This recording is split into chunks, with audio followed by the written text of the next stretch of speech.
Okay, so for this, the topic is going to be drone platform for GIS, challenging satellites in quality and cost. And this is going to be chaired by Sri Ravi Shankar, CEO Air Solar. So let's have a round of applause for him.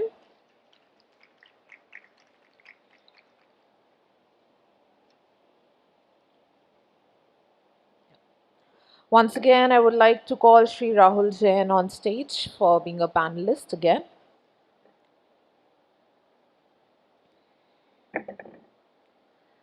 Next up, we have Sri Manas Upadhyay, founder D-Town Robotics Private Limited.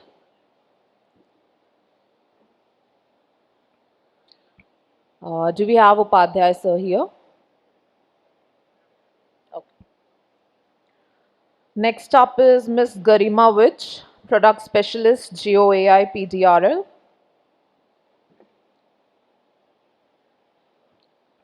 And if we have Wing Commander Giriraj Singh Punia, former CEO Drishya here. All right, so this will be our final panel. Once again, give it up for all the lovely panelists, everyone. So, over to you, people.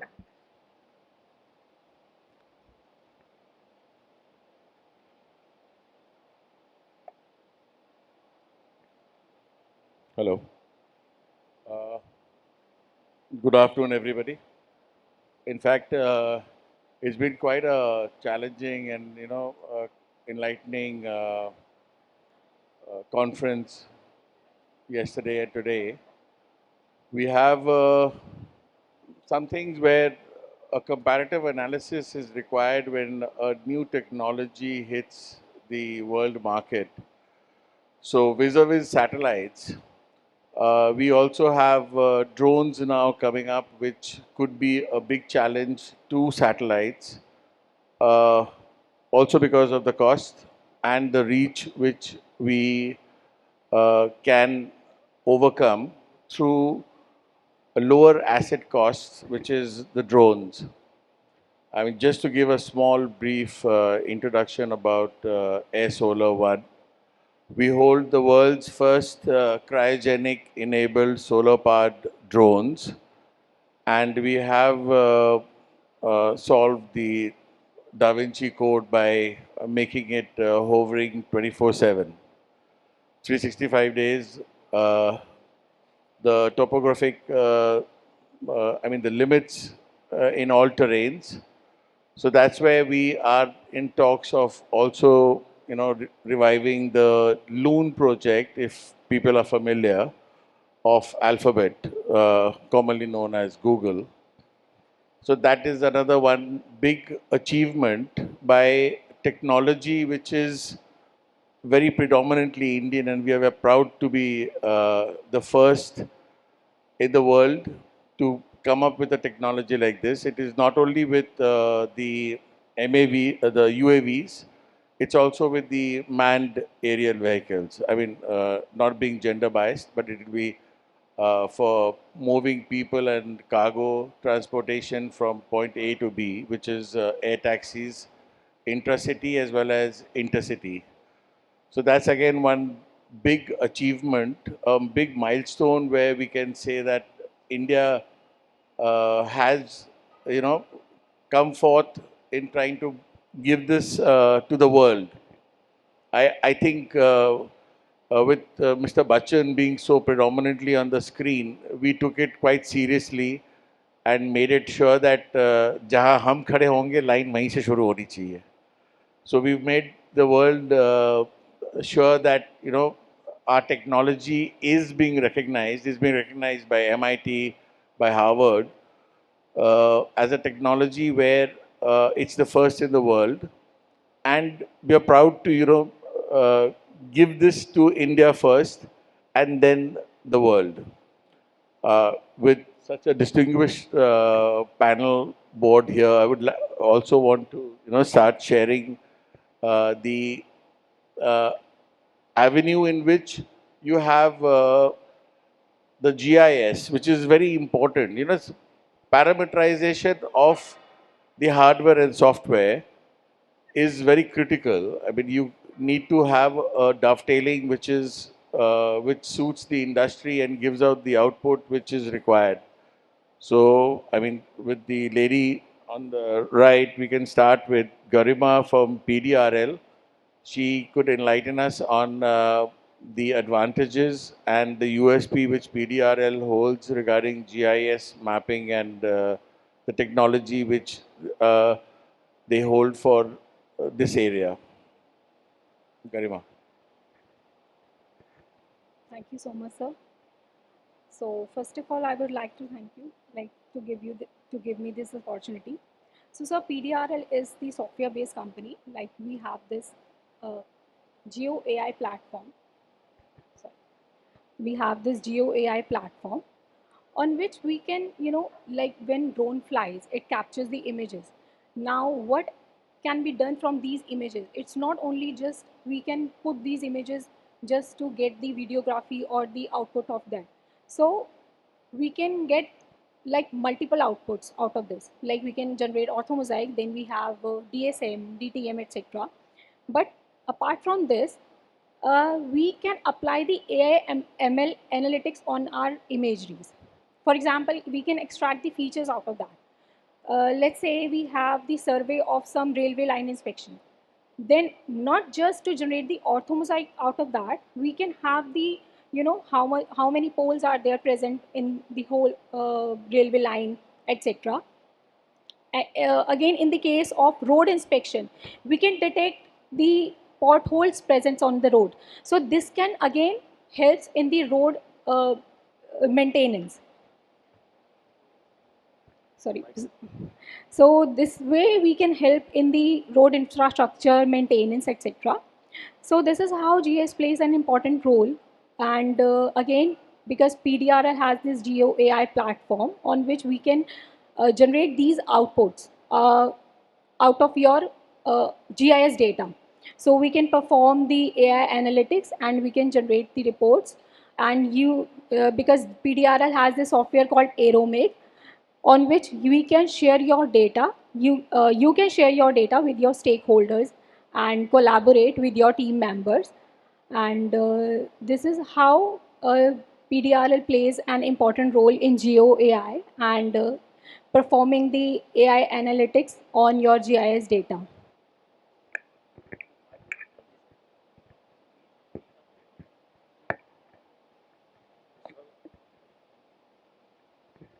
Right, Garima, thank you so much. We can have Wing Commander Joshi sir. Oh, sorry. Wing Commander Pudia to enlighten us some more regarding GIS and the advantages which or the scopes which we can have in India. Good evening. Mr. Ravi, first of all, I must congratulate you on your initiative, that cryogenic machine which you are building, and a nice initiative to deliver it first in India. These are the tools for GIS, whether we are collecting data through satellite or through drones. Both drones and satellites complement as far as GIS data collection is concerned, and they supplement also, if I am correct. Like PDRL, I am aware of that they are quite good in collecting, they have their own software, and their processing data formats are quite good, and they collect data, and thereafter they can customize the data as per the user requirement, whatever the requirement is. Uh, Coming to the drones per se in this field, uh, in town and country planning, the role of drones is immense now. As far as the data is concerned, the GIS guys require that data where the requirement of accuracy is point centimeters. Not, I would say requirement is in millimeters. Whereas satellite data is concerned, that is quite good for generating DSM and for DTM for generating DTMs where the slopes are required for further planning and all. So I would say drones are boon to this industry. Till now we were having data from satellites. As far as GIS is concerned, raw data used to be we used to get through satellites. Now drones, actually has transformed the way, because now the data is quite precise in this direction. And the machines which Mr. Ravi mentioned, which has an endurance of 6 to 7 hours, is really, I would say, a feather in the cap of this industry, I would say, in the drone industry. Thank you. Thank you, sir. Uh, it's just trying to bring in a very popular saying in India कि सस्ता सुंदर टिकाऊ. तो हम लोगों ने वो we have mastered that, and we have actually bought out technologies which can be at par with providing better services or satellite images through drones. So that is something which we Indians are very proud of, and uh, and we are happy to know that now we are being recognized. So that's something which gives pride to us as Indians and as one nation, India. Let me invite Manas from D-Town Technologies to provide some more insight on GIS and the presence which they have regarding that. Manas.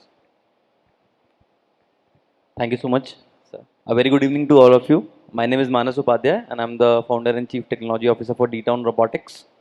So we are an defense and agri-tech company, and we have been designing and developing uncrewed vehicles for land, aerial, and underground surfaces. So our main aim has been to develop solutions for Jai Jawan and Jai Kisan, and that is where we actually work. Particularly in the field of GIS, we have been actually working on to the estimation part, where we can actually predict what can be the next step move in terms of defense and agricultural technologies in the space where we do precision farming and the crop analysis. As a part of D-Town Robotics, we have been a sole manufacturer which actually covers the end-to-end part, which includes the hardware, software, and the storage solutions, so that like you can have your private data which you need to actually do whenever you want to actually deploy, like retrieve the data from your side. So as consolidating it into a common solution, the main aim for us always has been to work in terms of having a rugged hardware, and along with it what like it's now the extent that like what is the main information you are getting flowed from that particular system. So currently in terms of the drones and the robotic systems itself, we have a scope that like yes, we have different payloads by which we are actually collecting data, and then it is actually getting initialized for different processes like AI and GIS. So for us, we have been actually working upon to a system where like we can promote license free flying, and with the help of AI itself and the help of satellite imaging, we are trying to create an overall map where like you can combine all these three datas, and you can actually do majority of your work through optical sensing and imaging itself. And you don't have to actually rely for different datas and different data sets which you want to actually do through multispectral or hyperspectral cameras. The main reason behind has been the fact that like yes, the new advent and the major advent for the next upcoming 3 to 4 years will be in the category where like the license free systems will be supported as much as like it has been required in terms of providing the solutions and to do all the different applications which you want to do from it. And eventually with the advent of AI, it is now much more possible to actually curate that data which you are actually collecting from the drones, from the satellite systems, as well as from the actual AI imaging which we are doing all around to create that curated data. So for an example, right now we have been actually working on vary index algorithms to actually detect the health of crop, and for that particular system itself, we have been actually deploying our own optical solutions to actually collect that data and to actually analyze it through our own machine learning algorithms. As Ravi sir actually already curated that abhi jo time it has been changing from like getting from multi rotors to fixed wings, from fixed wings to again to solar based systems, and in between there has been one of the area and the concern where like the hydrogen fuel cells were operating. And then the alphabet project, which was the blimp project, eventually it was started in 1996, and eventually it is now coming back to the system that like yes, that can be one of the most effective system which can actually collect data for a good long time. So I think that is something which is like that is where the technology is actually completing its loop, and we are now reincarnating everything in terms of technology and getting it curated to the better extent, sir. That is all about our technologies. Thank you so much. Thank you, Manas. Uh, enlightened to know about the dovetailing of data, because usually in all the forums, in fact, I must mention this, Dr. Pranay was very thoughtful in trying to bring in a very holistic approach. See, a lot of people know just drones. It is also the back end. I mean, you may call this a 70 movie, but if the drone is a success, it is because of the work which is done back end. A lot of data needs to be analyzed. Data needs to be broken up and made simple. So that is very critical. People don't see the effort which goes behind the scene, and drones is just the front. The back end needs to be absolutely critical for the drone to be a success. So it's basically the directors, the song writers, and script writers, everything combined together make it a success story. So I'm really happy that Dr. Pranav and his team have highlighted data as one of the key aspects of the success for the drone industry, which is very critical. Here we have Mr. Jain, again, which you heard him from Matrix.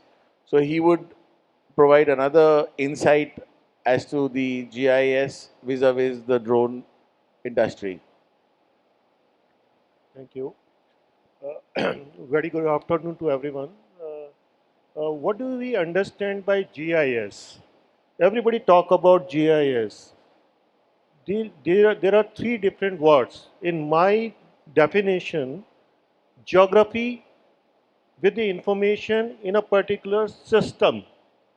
A system can be hard copy, soft copy. Information you can never ever get with a drone or with the help of satellite. So what you're getting actually from drone images or LiDAR data or from satellite image or from SAR data, the only geography you are getting. Am I right? So information you have to gather, like road is there. You can see in a satellite image a road, but you don't know whether this road is Rama Road or some another road. So there is a information with that. Okay. So when we talk about cost effectiveness of against the satellite images, this is very hypothetical to say because these satellite images, when you're talking about a large areas perspective, it is very useful.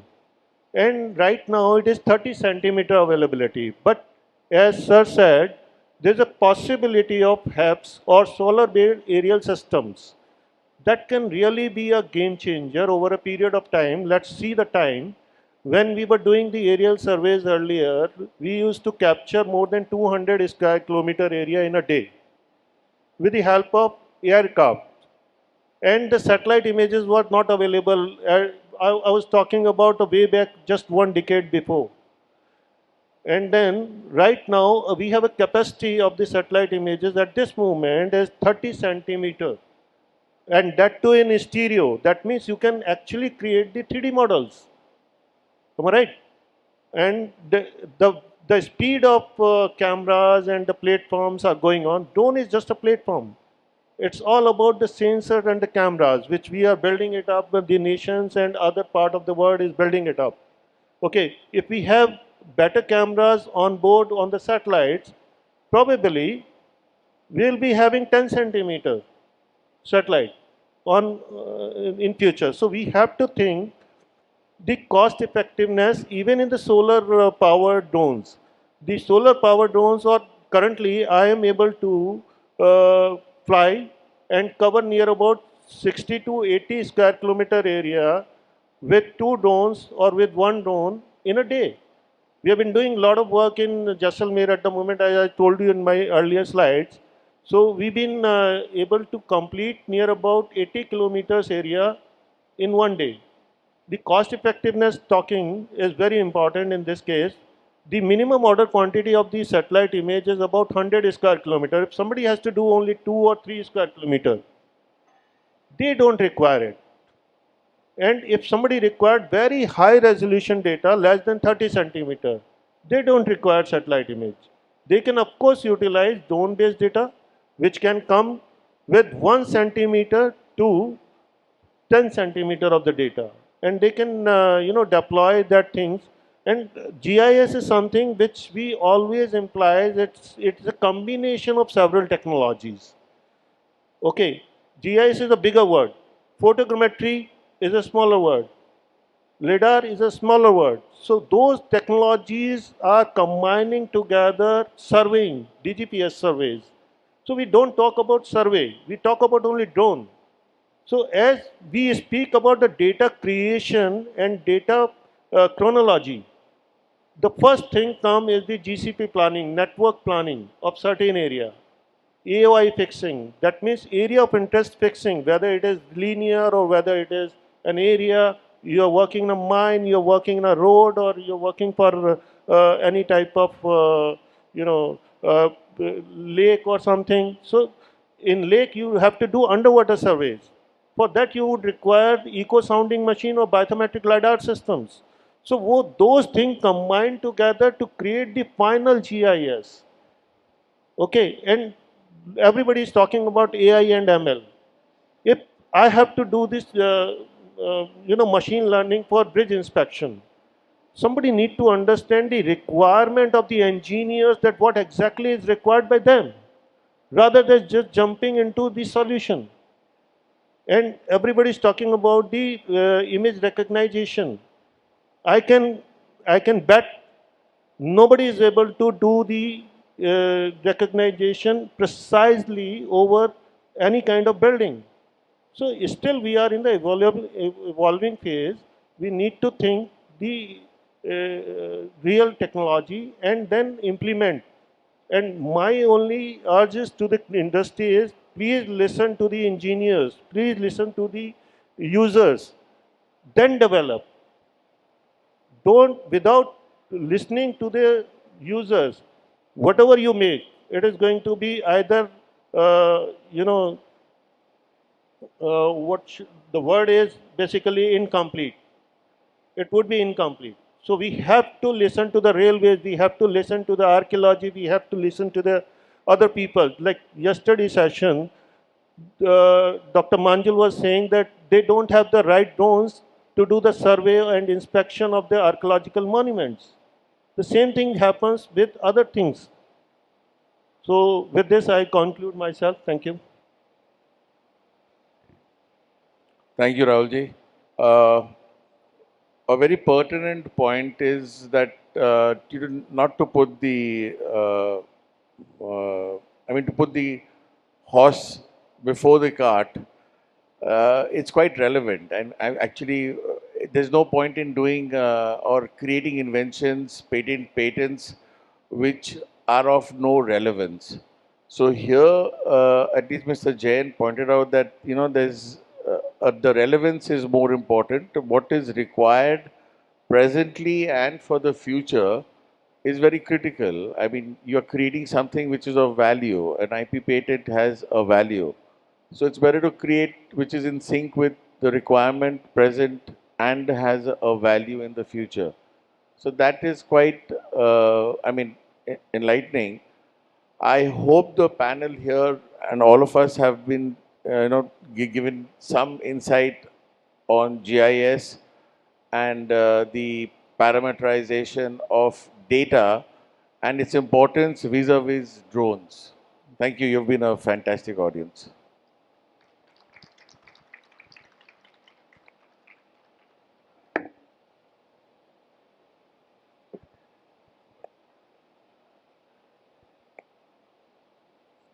Hello. I'm sorry. We are open for any questions.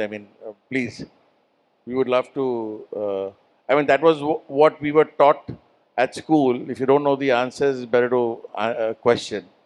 So, we are open for it. Anyone who is wanting any clarification or has a question for us, for the panel. It's GIS is something too technical, so it's something. Yeah, sure.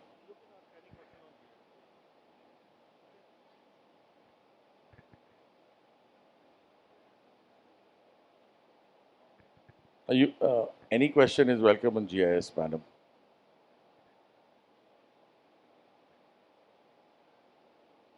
Hello, it's been nice to hear about GIS technology in drone. So, what I want to ask is that when you talk of the end user who want to uh, cater a service to the drone and the company who is giving that service, where is that platform where a grassroots level end user will ask the person to make a technology where that can serve me what I want for the society or as a socio-economic development for the society that could happen? Where is that platform where that question has been raised? We have bigger things like he talked about archaeology, we have geology, everything. So that is a bigger forum where we are talking that drone serves our purpose. But when we go to a socio-economic survey, we are doing a grassroots survey, say we are going for a dumping yard identification. So for a person who is working on that area, how he will reach, he or she will reach to that platform saying that, hey, here I am there, that can you do a drone technology or a software development for me so that my end user is been Madam, satisfied. here you're actually referring to mapping a directory. Yeah. कि आप किस if you have a service which you want, how do you reach out and Yeah, get how this do I thing? detect? Suppose I don't know that Yeah, he has a drone company and all that. So where is that platform where I will put my need so that a technology has been built on that? yeah, okay. There is a directory being created Okay. where you will have the mapping done by for the end users requirement. I mean B2C, B2B. Okay. Uh, that is being created. In fact, Garima, if you're familiar, PDRL has been doing this for agriculture solutions. Okay. So the same could be, it is nascent, madam. You have to realize that the drone technology per se, India, is quite a Yeah. nascent and a new gen technology which has been introduced. Sure. You'll have to give it time to, mature enough where we have proper directories maintained for mapping the requirement, demand and supply. Sure. Jain साहब आप कुछ बोलना चाहेंगे? I think आपका question जो है that is related to socio-economic and other things कि if there is a dumping yard is there or something is there, that how drone can help in that. That This is is the one of question. the example. This is one of the examples. There But could be the many another question, smaller reasons also. Why नहीं, do I need आपका जो drone? दूसरा question है that is more related to the library Yeah. of different data sets. Yeah. Unfortunately, अभी तक India में ऐसा कोई इनिशिएटिव स्टार्ट नहीं हुआ है, but there is a very big initiative has been already taken by NSDL, that is National Spatial Data Library. That has already been taken care about 4 to 5 years back, और उसके ऊपर बहुत ज़्यादा काम चल रहा है. But like Survey of India is already taking care of the course network CORS, that is continuously operated reference system. अभी तक इंडिया में पहले reference system नहीं होता था. We now have the GTS. Previously GTS was there. Now every part of India is having course network, and thanks to Survey of India and the regulators over there, they are working very hard for getting the horizontal network done till now. And then after that, they are coming up with the vertical network. This is the first step. The second step is whatever the photography or whatever the satellite images we are procuring, every government area is covering, that will be directly connected to that course network, and that will directly go to the National Spatial Directory. The one of the biggest project is going on at the moment at the 10 centimeter accuracy level. That is Swamitwa. We are one of the empanel agency, and we have covered more than 15,000 square kilometer till date. There are several agencies been working in this particular domain right now. So वो पूरा data सारा synchronize होके with the current reference system that will directly go into the depository, and that will be directly used by several departments. Yeah. Right now, all the department, whether it is PWD, CWC or any other department, road, railway, सब लोग अपना अपना अलग अलग करते हैं. But ये जब डेटा तैयार हो जाएगा तो एक नेशन वाइड पूरा डेटा 10 सेंटीमीटर के लेवल पे डेवलप हो जाएगा. So that is the objective and the vision of Survey of India and the government. So आपके क्वेश्चन का आंसर अब शायद आपको मिल गया होगा. और as far as dumping yard and other things are concern, जैसे पीडब्ल्यूडी है, एमसीडी है, डीडीए है. Right now we have been working for the horticulture department of the DDA. We are taking care of the parks. Okay, there are so many parks and so many dumping yard, Gajipur and all that. So drone can really help in identifying those areas and even finding out the volumetric capacity of that particular thing to ascertain the capacity of dumping yard. And this dumping yard is over now, this can collapse. It is better Yeah. to relocate to some another places. This particular area is near to river and it can collapse. So better to have the break walls. Yeah. So everything is possible. You know that we have been utilizing drones for coastal management. You know the coastlines is also very important. So India is covered from 3 sides. So that is also required. So these things are actually been utilizing. It's all about innovation. Drone is just a platform. You need to listen to engineers. Simple. Thank you, sir. Thank you, Mr. Jain. I think Sir, one so. question. That is the need of the hour, and we really look forward because, see, there's been the air, water, uh, earth. We've covered it. This is a very niche segment where we operate. Drones operate in the air, but at a low altitude. Whether niche market was there, so that's where it's being exploited, and it is good it's being exploited because that was the area where we could come up with solutions, low cost solutions, and satellites. So that's something which is, I mean, phenomenal, and it needs to be explored to the maximum. Any other question?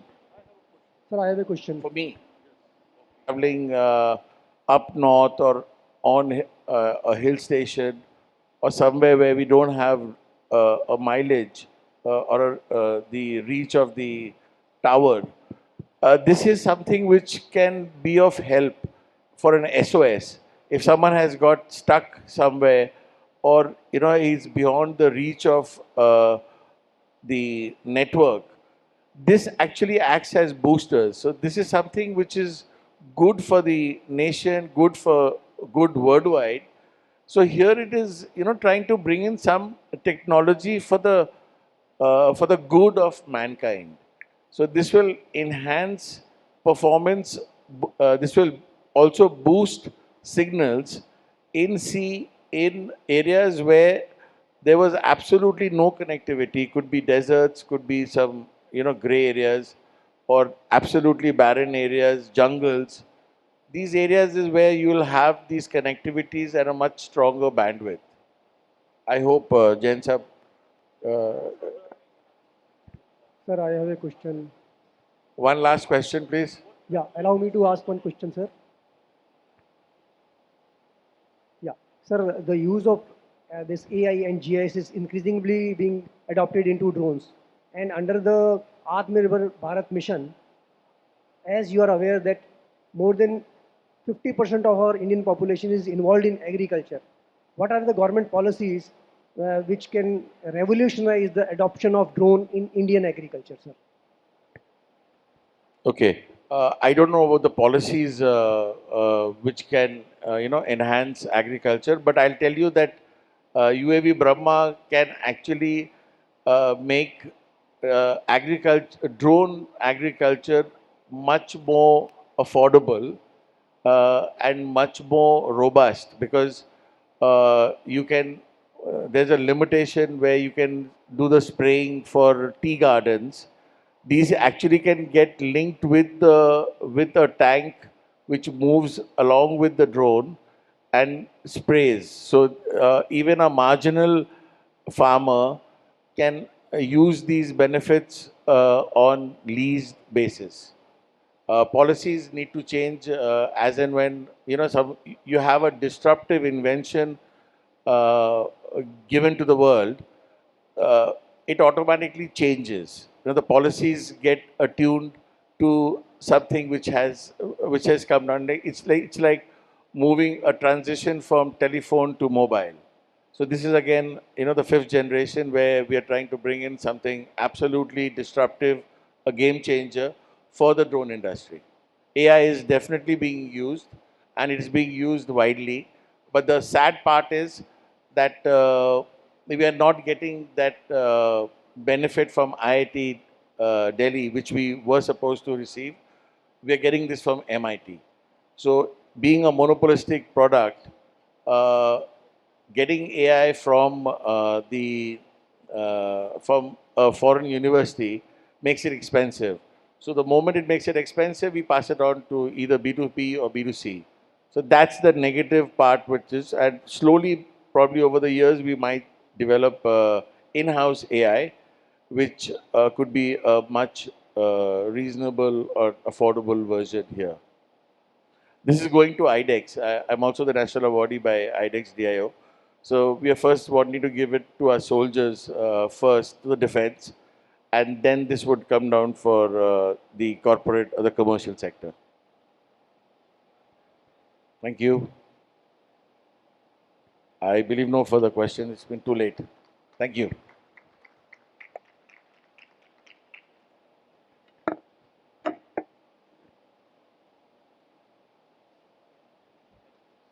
All right. Thank you so much, everyone, for